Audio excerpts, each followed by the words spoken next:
जय श्री श्याम, हारे के सहारे की जय। आपका हमारे YouTube चैनल भक्ति संगम 1123 पर, जहां पर हर कहानी बाबा खाटू श्याम के चमत्कारों से भरी होती है, आज हम आपके लिए लेकर आए हैं एक ऐसी अद्भुत और अविश्वसनीय कहानी जो दिखाएगी कि कैसे घोर निराशा और 40 लाख के भारी भरकम कर्ज में डूबे एक परिवार को बाबा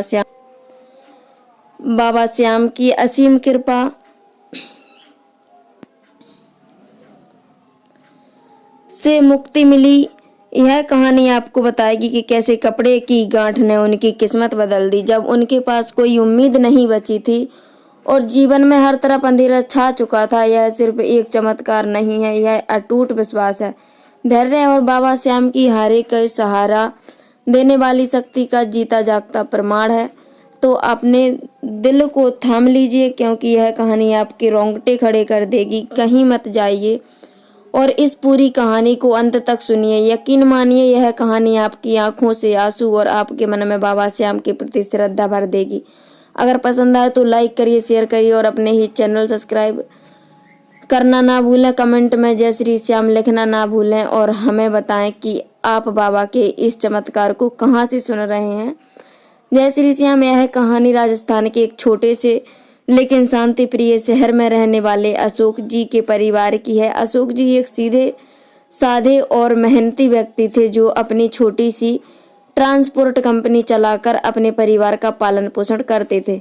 उनका परिवार उनकी धर्मपरायण पत्नी सीमा जी और उनके 2 प्यारे बहुत ही सुखहाल और बच्चे संतुष्ट जीवन जी रहे थे। वे बड़े सपने नहीं देखते थे, बस अपनी जरूरतों को पूरा करते हुए एक सुखी जीवन बिता रहे थे। उनकी आय सीमित थी, लेकिन वे उसमें भी खुश थे। उनके पास शहर के बाहरी इलाके में एक छोटा सा प्लॉट भी था, जिसकी कीमत उस समय लगभग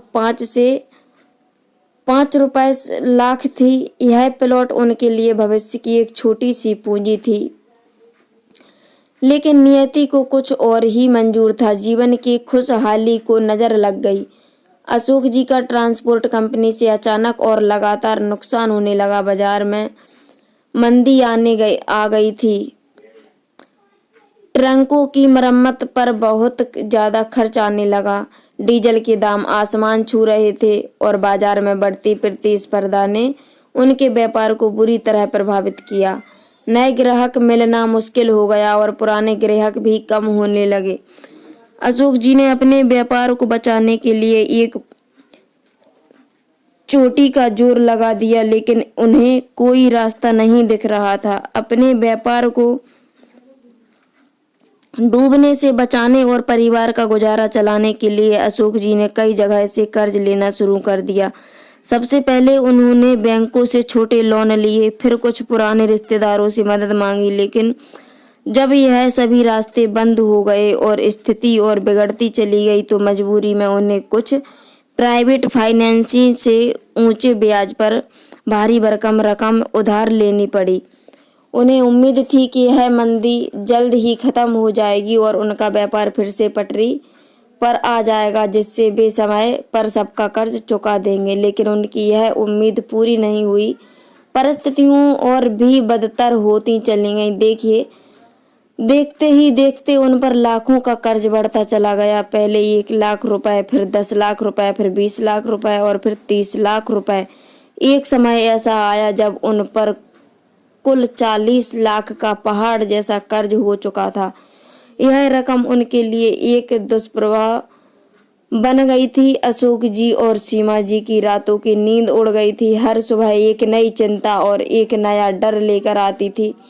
घर में बच्चों की पढ़ाई, उनके भविष्य और 2 बच्चे के खाने पीने का भी संकट आ गया था। स्कूल की फीस, बिजली का बिल, राशन, हर छोटी जरूरत एक बड़ी चुनौती बन गई थी।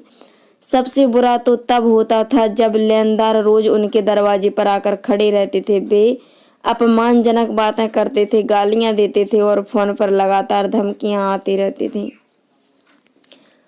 कब दोगे हमारे पैसे, हमारा पैसा वापस करो वरना अंजाम बुरा होगा। यह डरावने शब्द अशोक जी के कानों में हर पल गूंजते रहते थे।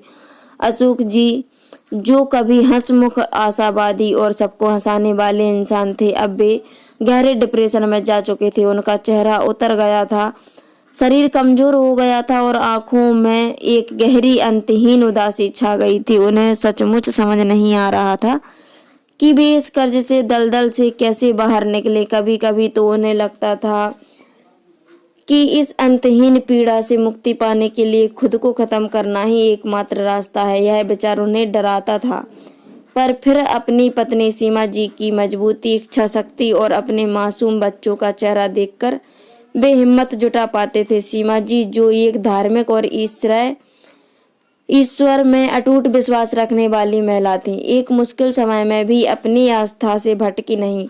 वह अक्सर चुपके से मंदिर में जाती और ईश्वर से अपने परिवार की इस मुश्किल को दूर करने के लिए दिन रात प्रार्थना करती थीं। वह जानती थी कि अब कोई मानवीय शक्ति उन्हें इस संकट से बाहर नहीं निकाल सकती, सिवाय किसी दे चमत्कार के। एक शाम जब अशोक जी और सीमा जी घर पर बैठे अपनी भयानक आर्थिक और मानसिक परेशानियों पर बात कर रहे थे, उनका मन बहुत अशांत था। तभी उनके एक पुराने पड़ोसी मोहनलाल जी, जो एक धर्मपरायण और शांत स्वभाव के व्यक्ति थे, उनसे मिलने आए। मोहनलाल जी ने उनके चेहरे की उदासी और घर का पसरी मायूसी को तुरंत भांप लिया। उन्होंने अशोक जी और सीमा जी से बड़े स्नेह से उनकी परेशानी का कारण पूछा। अशोक जी ने हिचकिचाते हुए पूरी ईमानदारी से उन्हें अपनी सारी व्यथा बताई। कैसे उन पर 40 लाख का कर्ज है, कैसे लेनदार उन्हें परेशान कर रहे हैं और कैसे उनके पास अब कोई रास्ता नहीं बचा है। मोहनलाल जी ने सब कुछ बहुत ध्यान से सुना। उनके चेहरे पर जरा भी विचलित भाव नहीं आया, बल्कि एक अजीब सी शांति थी। उन्होंने अशोक जी से और सीमा जी से आंखों में देखा और एक गहरी सांस शांत मुस्कान के साथ बोले, अशोक भाई, सीमा भाभी, हिम्मत मत हारो। जब इंसान की सारी उम्मीदें खत्म हो जाती हैं ना, जब उसे लगता है कि अब कोई सहारा नहीं है, तब ऊपर वाला ही कोई रास्ता दिखाता है। मैं तुम्हें एक बहुत ही सच्ची बात बताता हूँ, जिसका मैंने कई बार अनुभव किया है। तुम खाटू श्याम जी से कुछ भी मांग लो, सच्चे दिल से गांठ बांधकर मन्नत मांग लो, तो वह जरूर पूरी होती है और बहुत जल्द ही पूरी होती है। बाबा हारे के सहारे हैं, वे कभी किसी भक्त को निराश नहीं करते। अशोक जी और सीमा जी ने आश्चर्य से पूछा, खाटू श्याम जी से गांठ बांधकर मन्नत, वह कैसे? मोहन लाल जी ने उन्हें विस्तार से बताया। देख अशोक भाई, तुम एक लाल रंग का छोटा कपड़ा लेना, इसे अपनी मुट्ठी में कसकर पकड़कर बाबा श्याम की तस्वीर या मूर्ति के सामने हाथ जोड़कर बैठना, अपनी पूरी समस्या उन्हें बताना, अपने 40 लाख के कर्ज मुक्ति की प्रार्थना करना, अपने मन की सारी पीड़ा, सारा दुख उनके सामने रख देना और मन में यह दृढ़ संकल्प लेना कि जब तुम्हारा यह भारी कर्ज उतर जाएगा, तुम्हारी सारी मुश्किलें खत्म हो जाएंगी, तब तुम पूरे परिवार सहित बाबा श्याम के दरबार में खाटू धाम जाओगे। वहां जाकर तुम उन्हें धन्यवाद दोगे और वही कपड़ा बाबा के चरणों में श्रद्धा पूर्वक अर्पित कर आओगे। यह कपड़ा तुम्हारे विश्वास की गांठ होगी जो बाबा के साथ जुड़ेगी। बस पूरे दिल से उनसे अपनी यह मुश्किल दूर करने की विनती करना। देखना, कुछ ही दिनों में, महीनों में तुम्हारी यह सारी चिंता खत्म हो जाएगी। बाबा श्याम तुम्हारी पुकार जरूर सुनेंगे और तुम्हें इस कर्ज से मुक्ति का रास्ता दिखाएंगे, ऐसे रास्ते जो तुमने सोचे भी नहीं होंगे। अशोक जी और सीमा जी ने मोहनलाल जी को उनके बहुमूल्य सुझाव के लिए धन्यवाद दिया।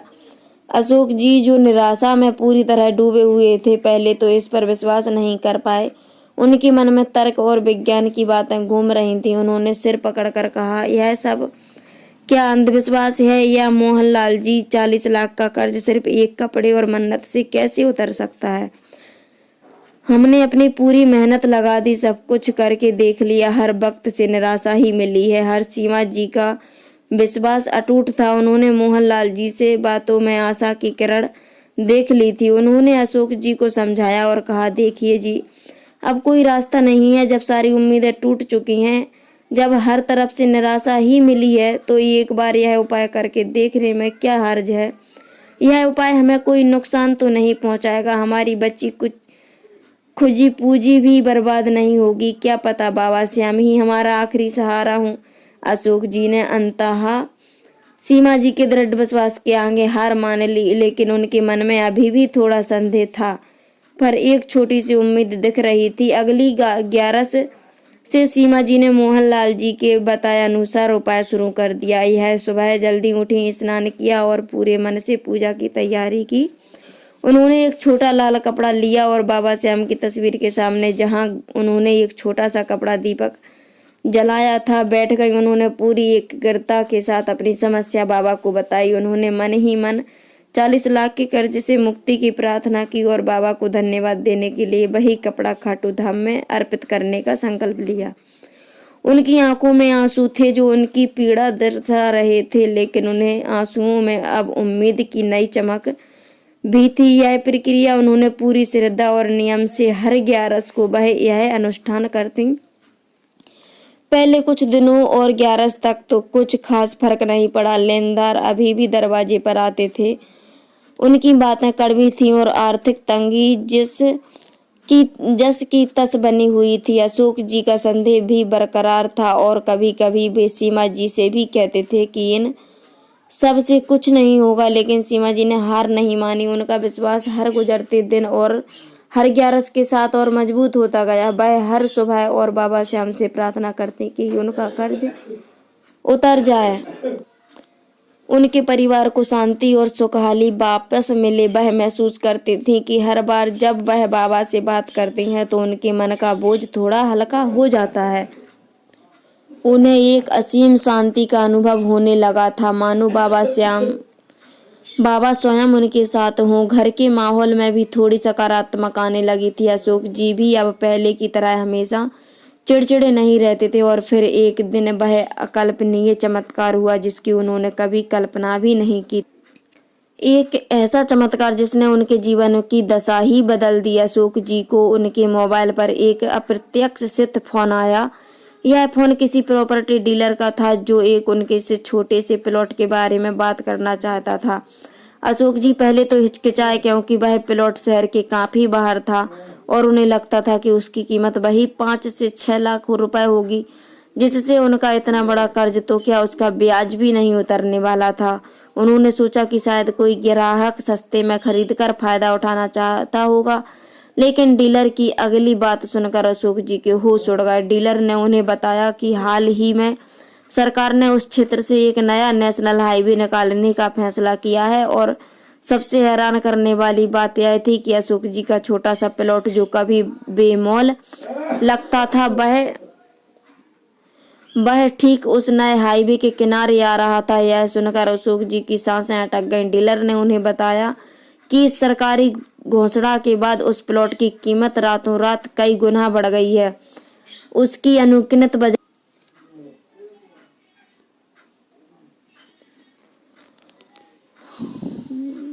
कीमत अब लगभग लाखों की हो चुकी है। यह सुनते ही अशोक जी के हाथ से फोन छूटने वाला था। उन्हें अपनी कानों पर विश्वास नहीं हो रहा।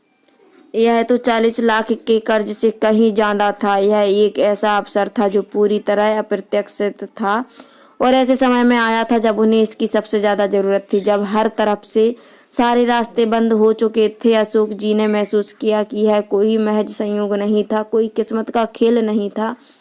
यह निश्चित रूप से बाबा श्याम का ही असीम कृपा थी, उनकी पत्नी सीमा जी के अटूट विश्वास और उनकी सच्ची मन्नत का ही फल था।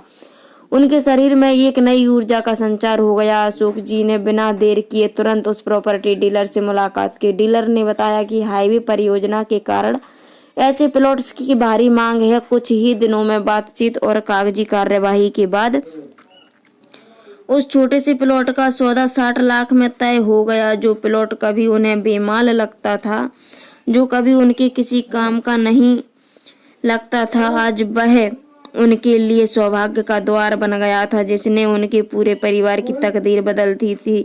जैसे ही उन्हें प्लॉट के बिकने से पैसा मिला, अशोक जी ने सबके पहले ऊंचे ब्याज वाले प्राइवेट फाइनेंसरों का कर्ज चुकाया। उन्होंने उनके जीवन की नरक बना रखा था। फिर उन्होंने बैंकों का लोन और रिश्तेदारों का उधार भी चुकाया। अब लेनदार उनके दरवाजे पर नहीं आते थे, फोन पर धमकियां नहीं आती थीं और ना ही कोई अपमानजनक शब्द बोलने की हिम्मत करता था। पहले तक असंभव माना जा रहा था। उन्हें लगने लगा था कि वे इस कर्ज से बाहर नहीं निकल पाएंगे। उनके पास अब भी अच्छी खासी रकम बची थी, लगभग कितने भी लाख बचे हों, पर उनके पास थे। मेहनत, लगन और पूरे आत्मविश्वास के साथ काम किया। उन्होंने कई टेक्नोलॉजी अपनाई, अपने पारिवारिक व्यापारिक संबंधों को मजबूत किया और पूरी ईमानदारी के साथ काम किया। उनका व्यापार एक नई दिशा ले चुका था और वे अब पहले से भी ज्यादा सफल और प्रतिष्ठित व्यापारी बन गए थे। उनके घर में खुशहाली लौट आई थी। बच्चों की पढ़ाई फिर से बनी कैसी बाधा की शुरू हो गई थी और घर में पहले जैसी हंसी खुशी का माहौल बन गया था। बच्चों के चेहरे पर फिर से मुस्कान खिल गई थी। अशोक जी का चेहरा फिर से खिल उठा था। उनकी आंखों में अब चिंता और उदासी नहीं थी, बल्कि कृतज्ञता, शांति और एक नई चमक थी। अशोक जी और सीमा जी दोनों ही जानते थे कि यह कोई महज संयोग नहीं था, कोई किस्मत का खेल नहीं था, यह कोई व्यापारिक रणनीति नहीं थी जिसे उन्होंने अचानक खोज लिया था। यह बाबा खाटू श्याम की ही असीम और अलौकिक कृपा थी, जो एक साधारण सी मन्नत और एक छोटे से प्लॉट के माध्यम से उन तक पहुंची थी और जिसे मोहनलाल जी ने उन्हें बताया था। उन्होंने वैसे बाबा श्याम के तहे दिल से धन्यवाद दिया। अपने संकल्प के अनुसार उन्होंने बिना किसी देरी किए पूरे परिवार के साथ खाटू धाम की यात्रा की। वहां उन्होंने बाबा के भव्य दरबार में प्रवेश किया, बाबा के पवित्र शीश के दर्शन किए और उनके चरणों में श्रद्धा पूर्वक शीश झुकाया। उन्होंने अपने बेटे, अपने परिवार और अपने व्यापार के लिए बाबा का तहे दिल से धन्यवाद दिया, जिन्होंने उनके जीवन को अंधकार से निकालकर रोशनी से भर दिया था। उन्होंने अपना वही लाल कपड़ा बाबा के चरणों में श्रद्धा पूर्वक अर्पित किया, जो उनके अटूट विश्वास और बाबा की कृपा का प्रतीक था।